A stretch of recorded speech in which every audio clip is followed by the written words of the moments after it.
দেখতেছিল এইভাবে বছর মাধ্যমিক পরীক্ষা দিয়েছে হতে এই বালিটা উঠে গিয়ে পরে এতটা এক তাল গাছের উপরে দেওয়া হয়ে গেছে। আবারও বড়সড় বিপদ, রাক্ষসে দামোদরে স্নান করতে নেমে জলে তলিয়ে গেল এক যুবক। মুহূর্তের মধ্যেই ঘটে গেল মর্মান্তিক ঘটনা। মঙ্গলবার বেলা 12টা নাগাদ বরজরা থানার অন্তর্গত পাহাড়পুর গ্রামের যুবক বছর 16 দেবজ্যোতি শীত তার বাড়ির দুই আত্মীয়কে নিয়ে দামোদরে জলে স্নান করতে নামলেই মুহূর্তের মধ্যেই ঘটে যায় চরম বিপদ। পা পিছলে জলের গভীরে তলিয়ে যায় দেবজ্যোতি। কোনোভাবেই তাকে উদ্ধার করতে পারেনি তার আত্মীয় ও স্থানীয়রা। প্রায় ঘণ্টাখানেক পর দেবজ্যোতির নিথর দেহ উদ্ধার হয়। ততক্ষণে ঘাটে ভিড় জমিয়েছেন উদ্বিগ্ন সমগ্র এলাকাবাসীরা। অনুষ্ঠান ছিল বলে চান করতে এসছে বাবু, আরো দু বন্ধু মিলে ও চান করতে এসেছে। চান করতে এসে ওখানটায় স্লিপ করে পরে জলে হয়ে গেছে। ওই জলের স্রোতে এই বালিটা উঠে গিয়ে পরে এতটা এক তাল গাছের উপরে দেওয়া হয়ে গেছে। দুর্ঘটনার খবর পাওয়া মাত্রই গ্রামবাসীরা ছুটে আসেন। ঘটনাস্থলে পৌঁছায় বরজরা থানার পুলিশও।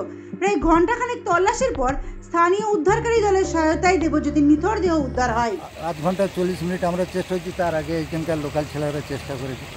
স্নান করতে এসেছিল, 3 জন ছিল, তার মধ্যে 2 জনকে এখানকার একজন উঠাইছে, আর একজনকে তুলতে পারেনি, চলে গেছে।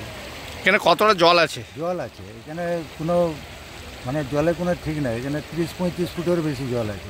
দেহ উদ্ধার করে তা ময়নাতদন্তের জন্য বাঁকুড়া মেডিকেল কলেজে পাঠানো হয়। অকস্মাৎ এই দুর্ঘটনায় শোকের ছায়া সমগ্র গ্রাম জুড়ে। বাঁকুড়া থেকে অন্তরা সাধুর প্রতিবেদন, সমাজ পরিবর্তনে মানুষ।